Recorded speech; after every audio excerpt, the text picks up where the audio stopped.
Welcome to Midwest Whitetail, the Heartland Show. Here in Southeast Iowa, we're about a month away from season open. Well, it's October 13th. I'm just getting ready to go out and see what we can put down for footage tonight.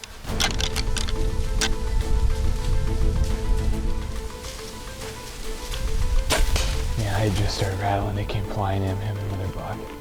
Look at that. Matt. I'm shaking really bad still. I saw that he's unique. He's definitely, one side's a lot different than the other one.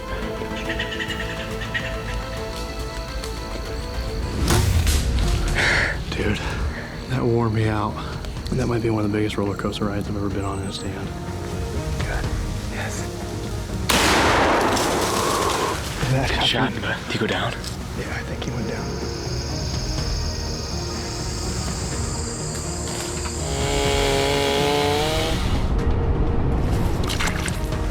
That might be Frankenstein. Well, that was the deer we're after. We had about 15 yards. Just didn't work out. Whew, I'm shaking. They definitely tested, my judgment early on in the season.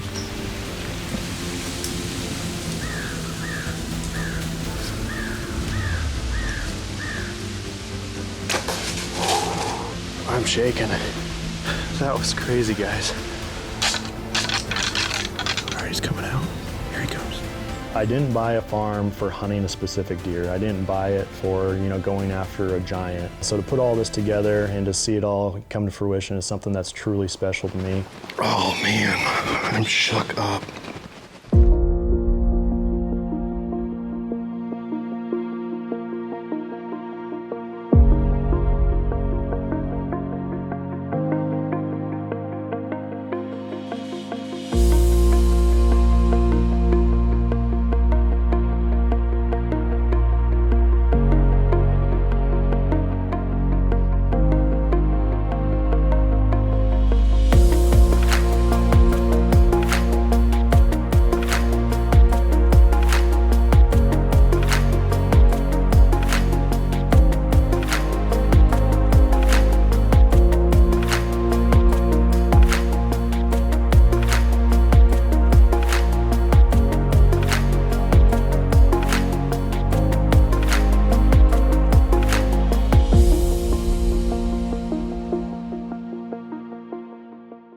Well, welcome back to another Monday show here at Midwest Whitetail. As you saw on the front end there, this episode, as promised, is all about Zach Rozmus and his journey to becoming a landowner here in the state of Iowa. But before we jump there, I wanted to bring a few updates your way, starting with MidwestWhitetail.com. That's gotten a facelift. We've just released the new website. You can still find the Midwest Whitetail main show on there, Chasing November, regional shows, daily blogs, and pretty soon you're going to be able to also have a Chasing Red tab there for all of our turkey content. Jumping over to the store, you've obviously got the Chasing November apparel that's there right now, but we've got 5 new hat designs hitting pretty soon, and we'll start to just filter new stuff there as much as it comes in. So check it out if you got some extra time. Let us know what you think. And now jumping over into the episode with Zach, a couple of things I wanted to hit on before we jump into it. Some of that footage that you were watching on the front end there dates back all the way to 2015. I wanted to bring to attention that Zach Rozmus, even though he's probably not going to give himself the credit for it, he is one of the most selfless people I know, and it's evident by a lot of different things. Starting with him and Nolan Burke, they were police officers. He had that as a career for quite a few years. It developed into the career he has today there in conservation, and then jumping to the Midwest Whitetail side of things, as I mentioned, been a team member since 2015, and a lot of those bucks did not hit the ground because of the camera saving their life. And as a producer at Midwest Whitetail for many years, there's nothing that's more important to making these stories come to fruition, putting the camera first. And so Zach Rozmus, very happy for you, man. This dream, this episode, it's inspiring for a lot of us out there who have the same goals, which is to buy a farm, shoot a buck on it, and call a place our own. So now let's join Zach on his land ownership journey. He's gonna walk us through from start to finish, and by the end of it, we're gonna watch him punch a tag on his first deer as a landowner. Couldn't be happier for you, man. Thank you so much for everything you do for the team. Let's jump to it now. We really appreciate you guys joining us this week on Midwest Whitetail.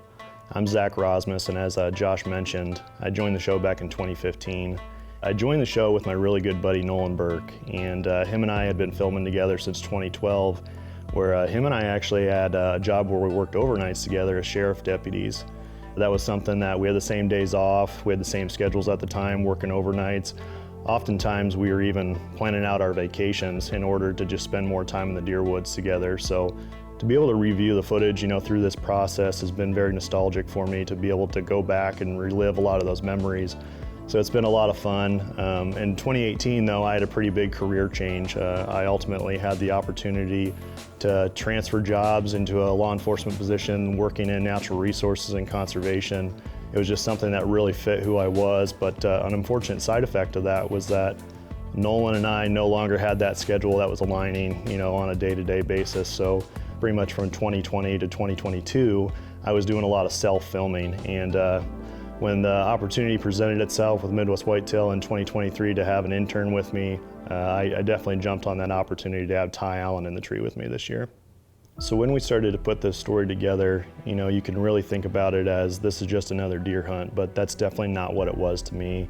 My dream has always been to be a landowner. I want to find a piece of dirt that I could call my own, put that sweat equity into it, and since I've been 13 years old, I've made a lot of decisions in my life that ultimately led to my wife and I purchasing Area 52 back in 2021. And I want to really dive into the process that, we took during that, those years to make those steps towards owning property, and how it's been one of the best decisions that I've ever made in my entire life. So I hope this episode can give some insight on that story, and also end with a really cool encounter with a buck I call T-Bone as well.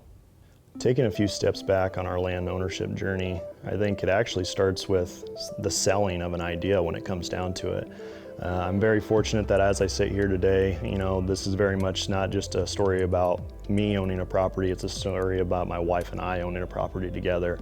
She supported me from the very beginning on it, so this is very much our journey and not my journey when it comes down to it.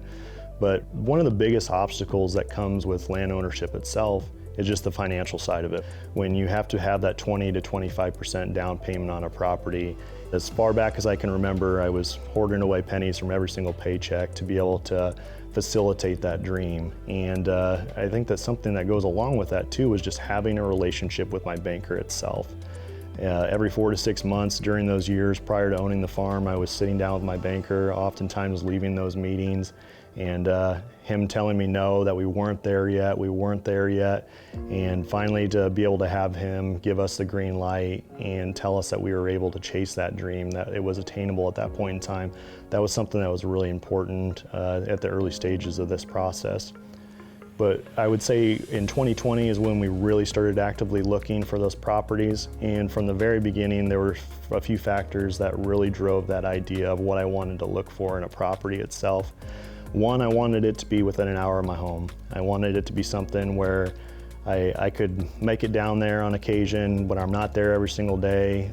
I wanted it to have some type of delineation between timber and row crop or CRP or native grasses.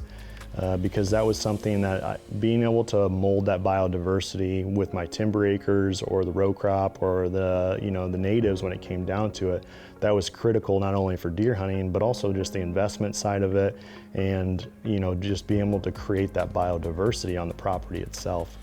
The last factor would be finding something that was depreciated in value, a diamond in the rough. That's something that we always use as a loose term when we're talking about land.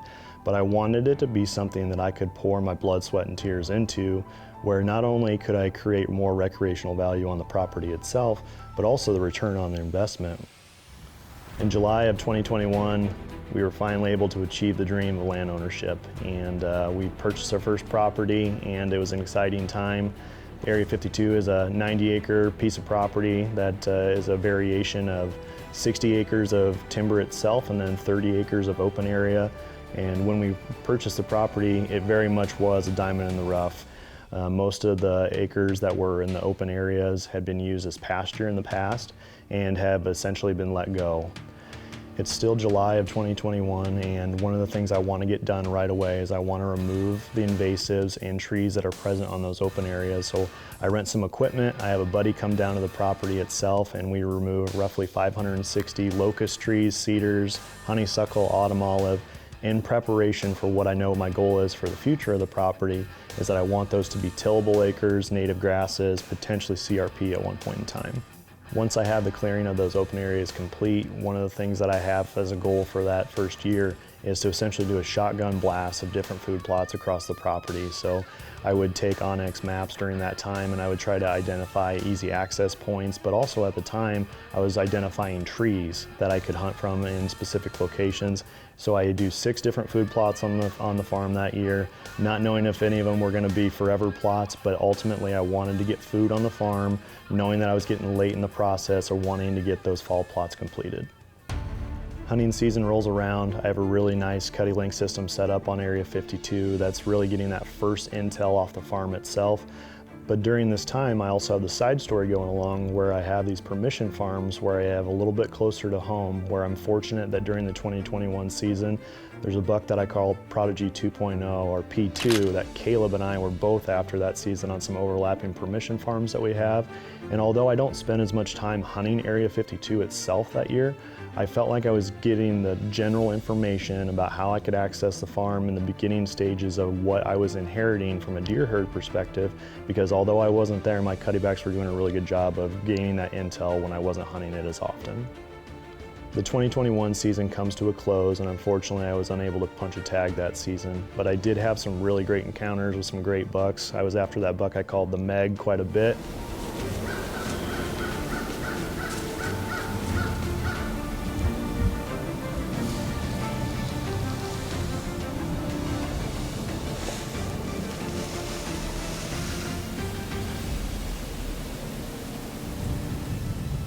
Coming into the summer of 2022, the to-do list on Area 52 is longer than ever, with one of the things being right at the top of that list is converting those open areas to row crop.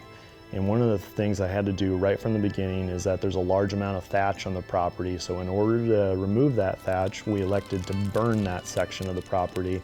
During this stage of the process, I'm creating a hierarchy on some of these projects where I'm trying to think short-term but also long-term on the property. We are converting some of those open acres into tillable, but to me that was very much a means to an end. I wanted a section of this property to be in CRP or native grasses. Now you might ask the question right away, well, why don't you just plant some of those to native grasses right away? And my personal answer for that, and just this is my personal land ownership of this property, is that having those acres in CRP could ultimately be the reason on the future owner, myself as an owner in the future, not being able to afford the property itself. So the row crop is generating some income. It's nice to be able to have that in the pocket. And I want to be able to create that farm history, because in order for it to go into CRP, a property has to be farmed 4 out of 6 years. And so I need to create that farm history because it is such a blank slate when it comes down to it. So I'm farming the property in the short term, knowing that my long-term goal is to convert it to natives, to have that biodiversity, because when I evaluate the area that Area 52 sits in, it's very much an area that's very prominent ag country. There's a lot of large ag fields, so that's one of the things I want to create to diversify myself and hopefully eventually grab some of that other wildlife and pull it onto Area 52. Once the beans are in the ground, I'm pivoting and I'm going a different direction, and I'm working with my neighbors who are going to play a role in this farm, moving into the future as well. During these first few years of ownership, I'm developing a really good relationship with my neighbors, John and Gabe. And during this time, we elect to do a logging procedure down on our properties where essentially we're combining our 2 farms to make it more viable for a logger to come in. One of the things that during this process is really important to me is when I'm selecting these trees, I want to be the one that's selecting them. So I go through the property myself, I mark the trees that I want to remove. I'm predominantly selecting red and black oaks on my property. There is some white oak, but also some walnut in some sections. 60 acres of timber on Area 52 is a big component of how I can diversify the farm itself and help with the carrying capacity. But also when you think about the timber health itself, if I can open up that canopy, I'm also allowing sunlight to hit the floor in strategic areas where that early successional plants are going to come in and going to have a lot of nutrients for this wildlife. Unfortunately, one of the things that happens during the logging process is that the process does go a little bit farther into the summer than what I would have liked. I didn't buy a farm for hunting a specific deer. I didn't buy it for, going after a giant. Don't get me wrong, I want to kill a big buck just as much as anybody. But during the 21 and 2022 seasons, a buck I call Turkey is beginning to call the farm home, and he's an absolute giant. And that was one of the things that led into my storyline, him and a buck I called Shrimp going into 2022, where right away I knew I was going to spend more time hunting Area 52 because there was just more targets that I was ultimately going to chase that season. The 2022 season is here, and the buck I call Shrimp is all over the farm. He's being very frequent on multiple cameras. And I know during this time too that Turkey's alive, but he's not being really regular on the farm. But I know it's just a matter of time before he's going to start showing up on a regular basis. I'm back in this inside corner spot. Shrimp actually walked past this camera that's about 30 yards away from where this stand is set up at. If he keeps doing what he's doing, I'm going to have an encounter with him.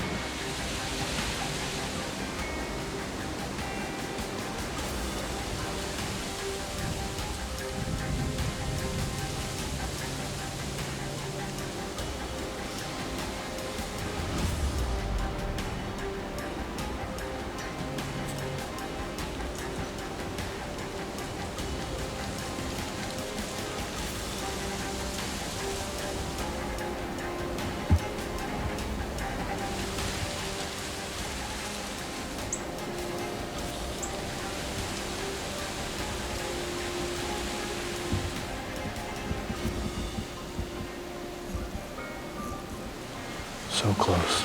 I mean, so close. Ended up having 2 encounters with shrimp tonight.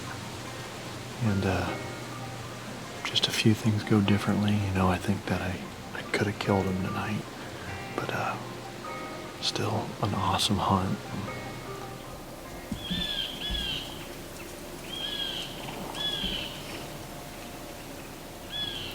All right, guys, it's the afternoon, October 26th, and I'm all set up.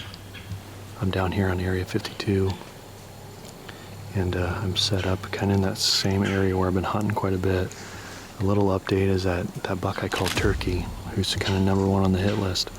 I got my first trail camera photos on my farm of him last night. My neighbor and I we've been sharing a lot of photos. He's been more regular on them than he was on me. Looking forward to it, and hopefully I'm in the front row seat to a good show tonight.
That ultimately ends up being the only opportunity that I have at that buck that season, but I spent a lot of time hunting Area 52 that year.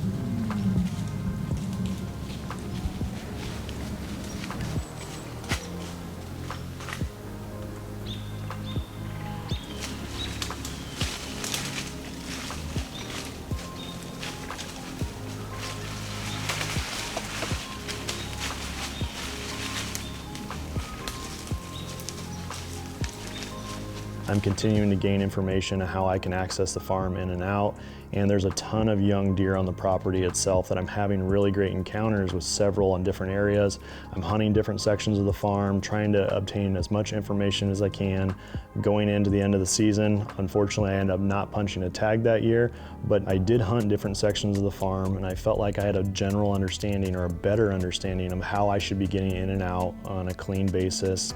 And also at the same time, I'm thinking about how are the deer accessing the property? How are they moving amongst it itself? You know, that was something that I was constantly trying to observe, even if it's does, how are they using the property differently?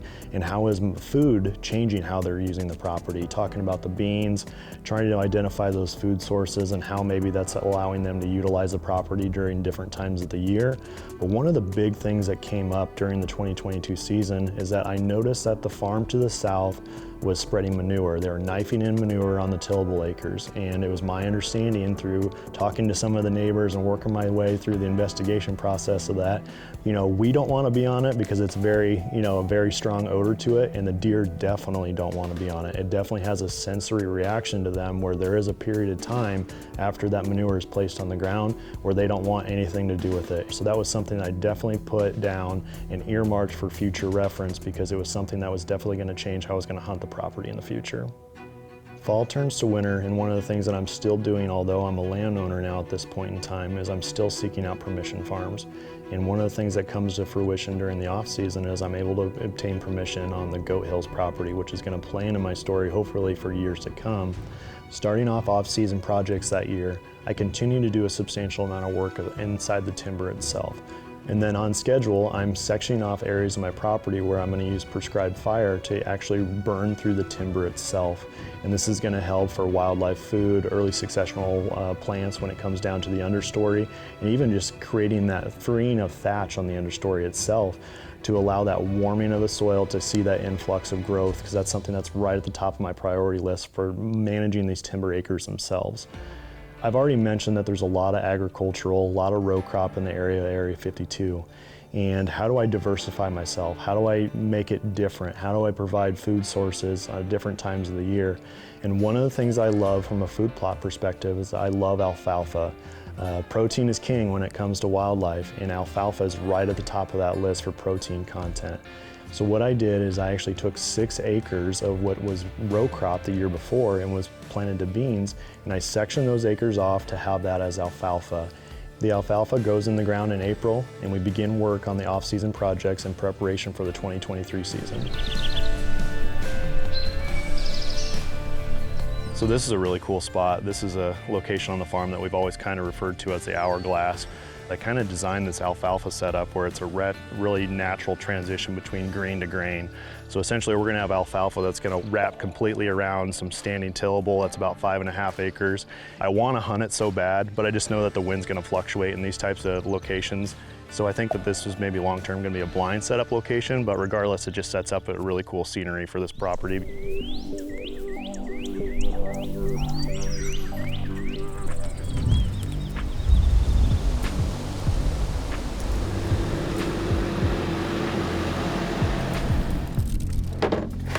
Yeah, so blue stem is what we're going to go off of.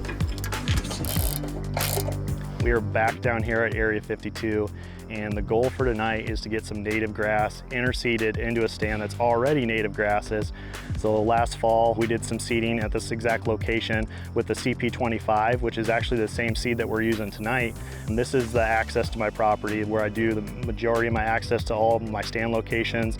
So creating diversity that is going to enhance habitat, you know, for bedding at different times of the year, while also allowing me to have cover for getting in and out to specific stand locations. And I'm really hoping that this kind of plays into the plan down here, so I'm excited to get rolling tonight.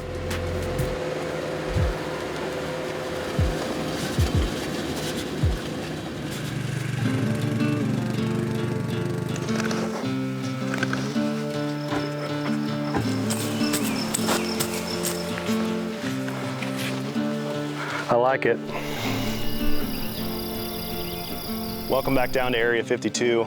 I have a 5x6 hard side that's sitting behind me that's on a 5-foot stand that I'm actually going to adjust that, and I'm going to put it on top of what I've been calling the mobile command center is what I kind of refer to it as. But that was kind of a fun project I did last year. I actually built a platform on top of an old grain wagon. So we're going to flip-flop those to really be able to manipulate that stand location throughout the season. You know, we're fortunate now that the alfalfa is really looking great. But there's also going to be periods of time down here at Area 52 when I'm going to want to move that on to hunting over grain for different periods of the season. You know, we do have some standing corn, but then also just the hard sides in general, a little bit more comfortable for how I want to hunt, you know, on this upcoming season.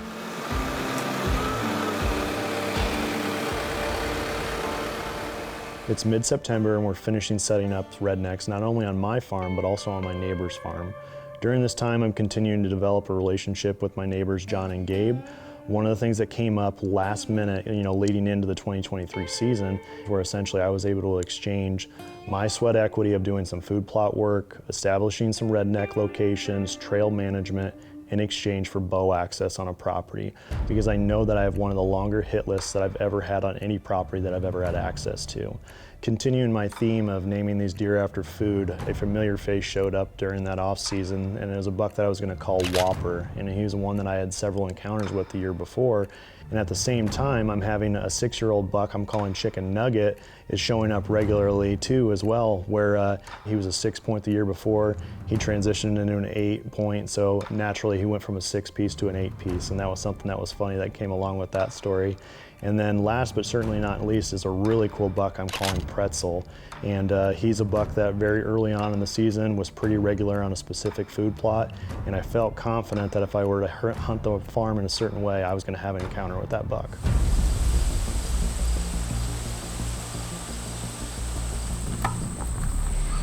All right guys, welcome to Midwest Whitetail, October 1st. This is a really cool spot down here on Area 52. This is a spot that I transitioned into a clover plot right away on this farm. And the clover looks really great, it really does. It feels good to be out here, and it's a beautiful spot to kind of kick off the 2023 season.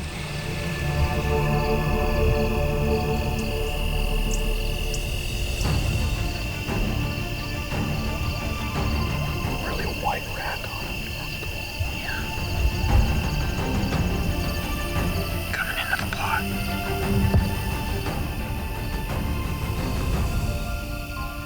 Man, that got exciting there pretty quickly at the end. I'm not positive if it was Pretzel or not, but that was after legal shooting at that point, but we kind of switched over in the infrared and we were able to get some footage of him. Definitely be out for the cold front this coming weekend.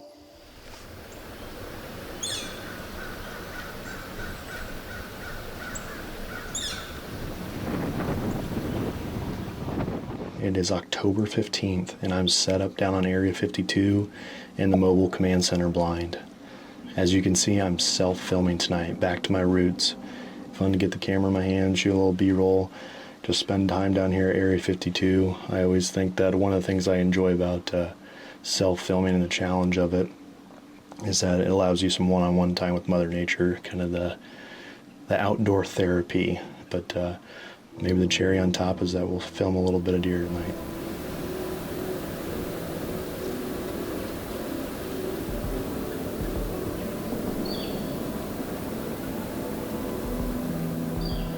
Gosh, it just feels like the rut's just right around the corner. It just seems like a lot of the bucks are really nocturnal right now, but any day, if we continue having this really good weather and these cold fronts, it's gonna break. You just gotta keep hunting.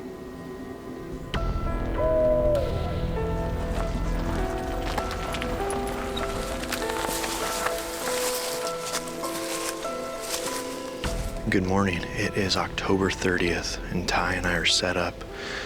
Beautiful, really cold, crisp morning here in southern Iowa. First hard frost of the season. Feels good to be in a tree.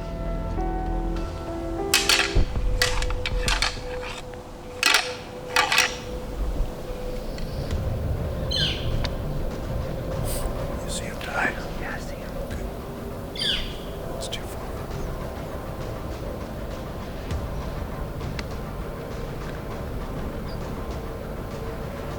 Still good. I can't shoot there. Still good? Yeah. Matt.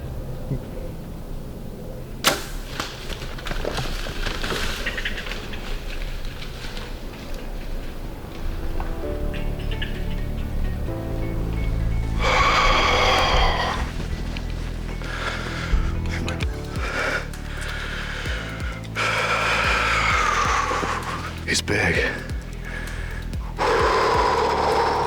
I'm shaking, Ty. Man, we've been putting in some time. That's the first deer we saw this morning, too.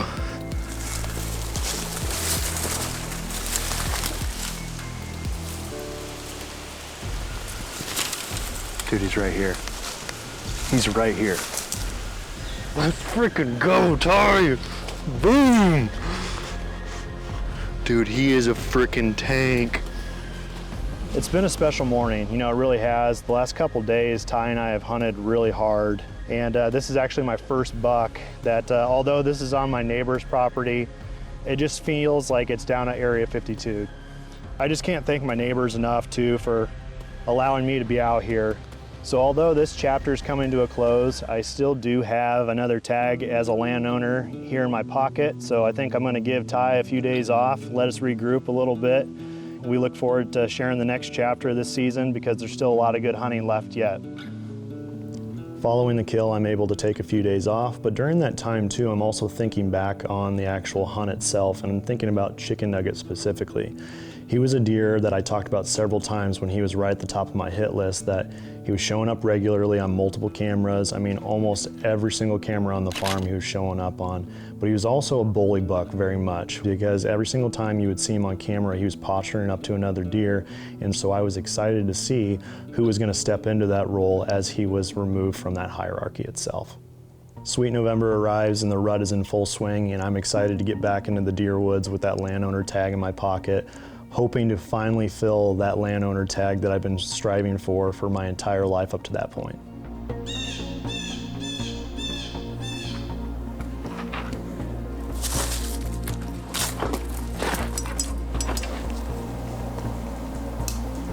All right, good morning. It's November 10th, and we are back in the rope scrape set down here on Area 52.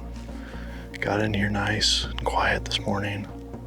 There's a couple bucks that have been pretty active.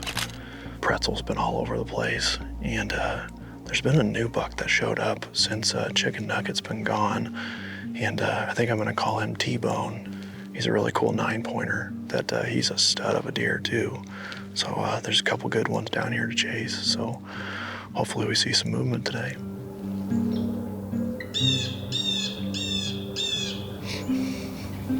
He's nose to the ground bird dogging, ain't he?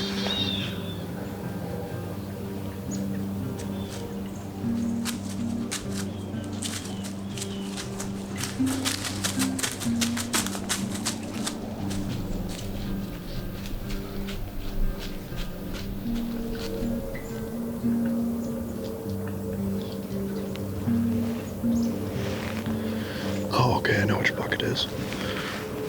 I don't have a name for him, but I know that deer. Well, it's 11 o'clock now, and Ty and I are gonna pack it up. I'm not really sure what is gonna be in store for this afternoon yet. I do wanna move that redneck that's on the mobile command center. I wanna have more options where I'm not having to hang and hunt every single time I come down here, so that could be an opportunity to get the decoy out and try that out. But it's a good morning. That last buck that we saw was a good deer. It was a fun hunt, and I think we'll be back out this afternoon.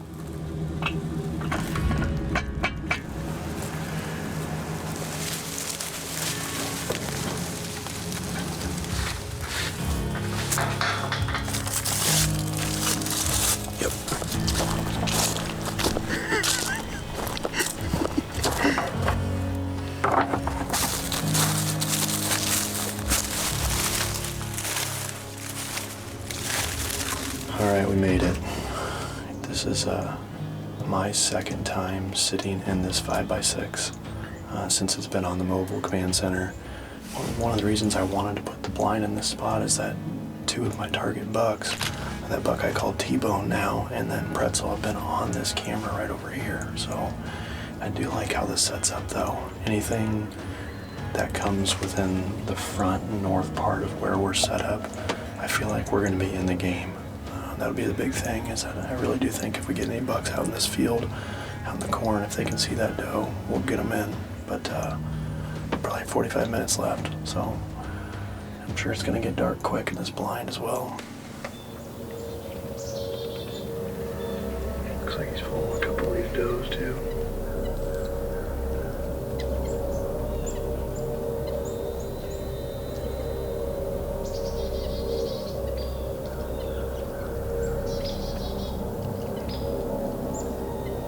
Man, he's got a big old neck on him.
We are just getting back to the truck now, and what a roller coaster tonight. We ended up having an awesome hunt. We saw a lot of deer tonight. I couldn't even tell you how many we ended up seeing.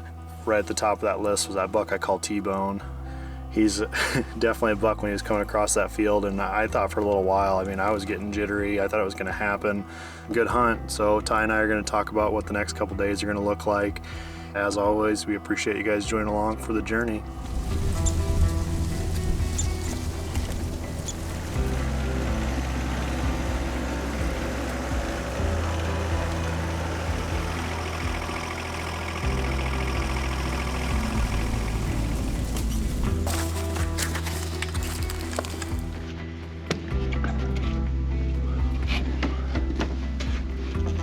All right, it's December 29th, and Ty and I are back together. We're down here at Area 52 tonight.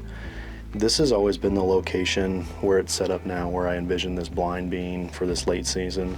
I really like this setup. It's really good access. Strategically left an L on the corn around us, so that way we can easily get out at the end of the night. I think this is going to set up, and I imagine that we're going to log quite a few hunts here during late season. T-Bone has just been all over the place. He's been super active, and if he continues to do that, I think the corn out in front of us could be the ticket that at least to have a close encounter with him. Nonetheless, it's good to be out.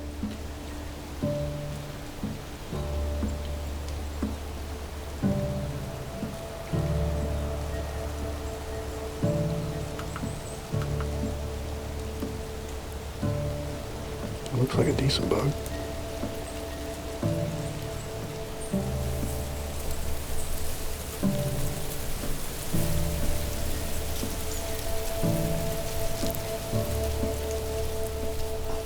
We're down to our last 15 minutes of legal shooting light. We had quite a few deer that we ended up seeing. I think there's probably 7 or 8 that worked their way out in the cut corn in front of us, and I think it's a good sign that they were coming in here, and we just gotta let this blind season for a little while and sit down here. So we'll show you anything else that comes out tonight, but as always, we appreciate you guys joining us on Midwest Whitetail.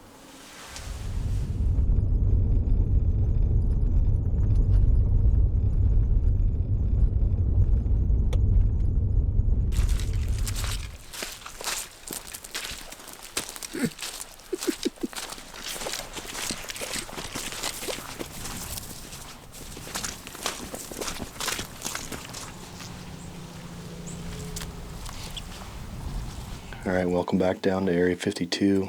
It is the 30th Saturday, and we are back in the same spot that we were last night. We came back down to the Mobile Command Center. I really wanted to go over the Goat Hills tonight, but this is going to sound like a repeat theme that I talk about a lot. This was the lesser of two evils with 2 level B roads, where this is a little bit easier to access. We're down here after T-Bone. We talked about a little bit last night that he's pretty much the primary target down here on Area 52. If we put in the time at this location, I feel pretty confident that we're going to have an encounter with him. It's just whether or not he's going to come into bow range. But similar conditions to what it was last night. We're up in the high 30s. It's damp. It feels damp outside right now, but we have almost a westerly wind, like a straight west. So that's a little bit different, but still sets up good for where we're at tonight. So hoping the deer get more acclimated to the blind tonight and continue to work their way in.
He's gonna come over and check out that spot where that doe peed, probably.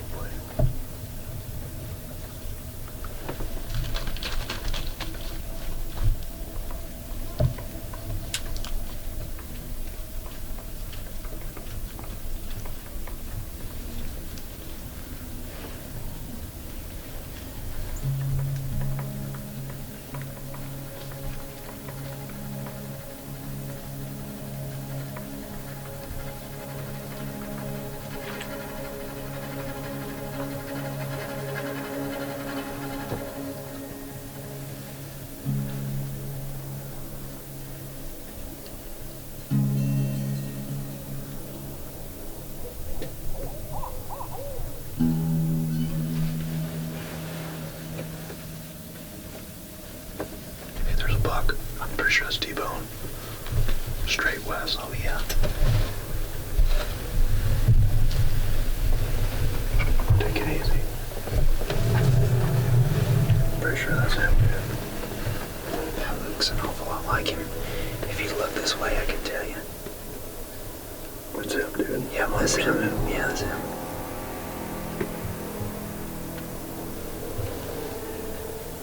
Just be mindful of these does to our right. Okay.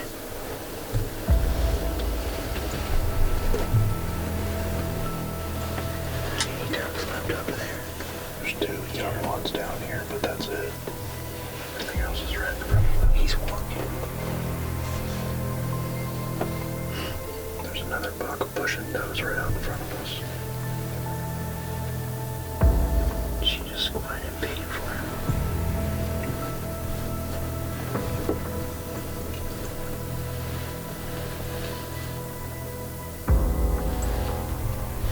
Yep, he's coming. He's angled this way. He's got his ears tucked back.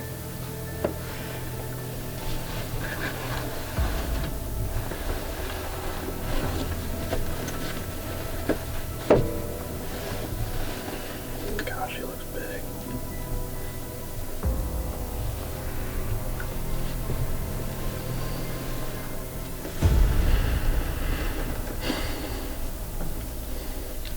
He's gonna walk these bucks off. Yeah.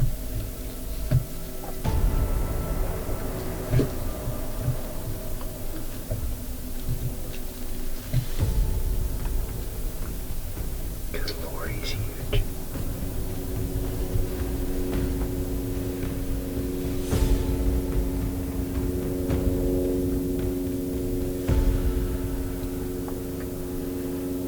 Right in front of the camera.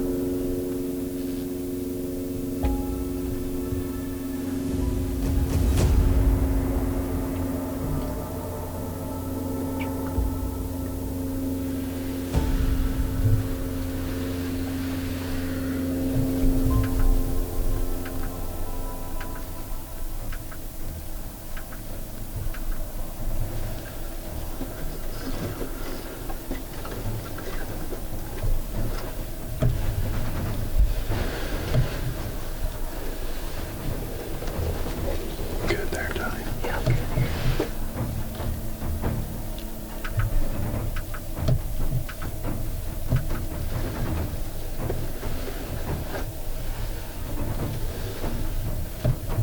When he turns, Ty, I'm gonna shoot him. Okay.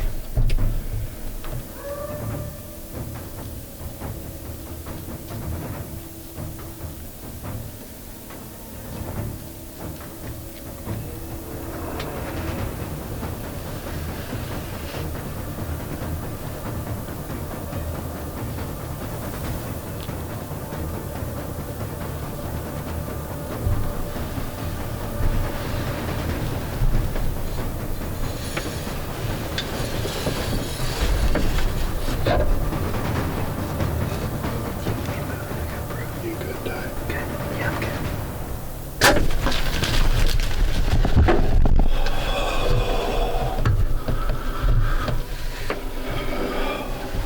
Man, Zach, you smoked him. I think it looked good, Ty. Yes, sir. Golly. You can feel the blind shake.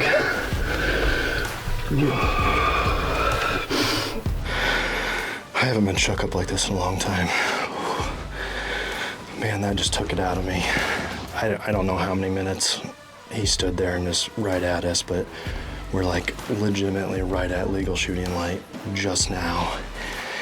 The shot looked good. I think he made a big kick, and he made that death run right afterwards, which of course I'm gonna wanna look at the footage right away before we dive into it, but it looked good. Oh man, I'm shook up. That was a fun one, Ty. Golly, dude. Let's go. Let's go. Oh man. Dude, I just shot T-Bone. Shut up. Yeah, dude, I haven't been this shook up probably ever. Like, No way. Yeah. How big did he get 30 yards? Oh, jeez. So we have now reviewed the footage, and I mean, it looks like a really good shot. It looks like it's tucked in there. The thing that I didn't notice when the heat of the moment was going on, he takes one last step forward and just opens up his vitals even that much more. And I'm actually just starting to get to the point where I feel like I can keep my feet flat on the ground, you know, where they're not shaking too much. And I think we're gonna wait till Rye. He's gonna come down and do the recovery with us, and I want him to be here too. That's gonna mean a lot to me. And Ty and I are gonna sneak over there and look at the arrow because I can't resist. Few things better than that Luminoc lit up like that. I mean, it's really good blood. It's a good sign.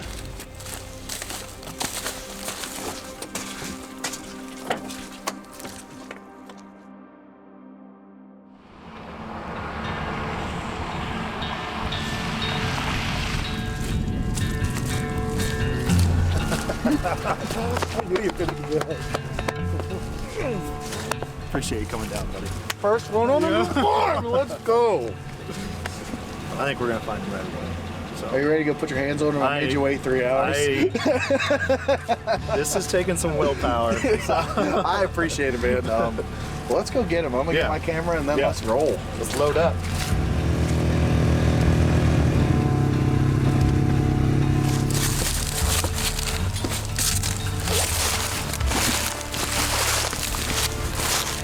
Did he run on the left side of the camera?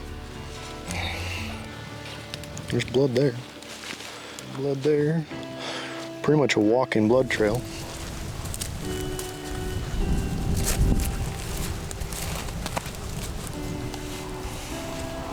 I got blood here. Yeah, there's blood here. Yeah, he comes right up here.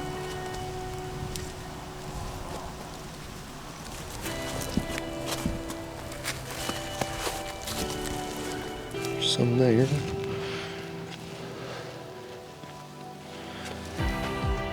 He didn't even make it past the edge of the field. He's laying right there. Gosh, we probably did see him go down, Ty. Ty, let's go. Let's go. He didn't even make it past the edge of the field. Look at that frame on him. Yeah, he's been dead a while. Oh, man. That's just what sticks out, is just how wide and how tall those tines are. Such a cool buck. Big old brows. First buck down in Area 52. He's a cool buck for sure. Gosh. Well, it's the next morning. It's December 31st, and we're down here on Area 52. And last night was a special night. We were able to close off 2023 in a special way. And one of the things I talk about is that every single time I'm down here on Area 52, it just feels special. Like, it means more to me when I'm down here, when I'm hunting, and every moment down here, I just try to absorb as much as I can. I can't remember a time where I've been that shook up. You know, honestly, when I was sitting there, even, obviously it was a long encounter. You know, he's standing out in front of us for such a long time. But I just went through that roller coaster of emotions, and we always talk about that. But last night it was just even that much more meaningful, because this buck also symbolizes my first landowner tag being punched down here on Area 52. I've had some encounters, some great bucks, you know, it's been fun, but you know, it's not about just the hunting, it's about making those core memories down here. It's about spending time doing the land management, the sweat equity that goes into every single process down here. And this buck is absolutely a culmination of that, because you know, when you own a farm for 3 years, sometimes it can feel discouraging when you go 2 years without harvesting a buck, but the harvest is not part of the process that I love. It's the chase, it's the work that goes into everything that's culminated in sitting behind a buck of this caliber, and to be able to have those moments together with friends. You know, last night was really special. To have Rye, you know, drive about an hour and a half down here to help with the recovery, and to have 3 good friends with Ty, Gavin, and Kane sitting in front of me. I mean, Kane drove 2.5 hours this morning just to come over here and take photos for me, and this is truly special, and this will be a memory, and these photos and everything that comes along with this that I'll keep with me for a lifetime for sure, and this one will always mean more to me. So I appreciate you guys tagging along for the journey this season, but as always, we appreciate you guys joining us here on Midwest Whitetail. The hunt for T-bone will always be a special one to me because it's definitely a culmination of a lot of hard work, dedication, and definitely some sacrifices that it took to get to that point. And so to put all this together and to see it all come to fruition is something that's truly special to me. We have one more hunt to show you guys as the 2023 season comes to a close, as the Missouri boys strike again and Justin Lubrecht is able to close the chapter on that buck he calls Velveeta. That's been a fun story to follow over the years as they play the cat and mouse game with that buck down in Missouri, and they definitely brought this one down to the wire, so we're excited to put that one together for you guys. And as always, we appreciate you guys joining us on Midwest Whitetail.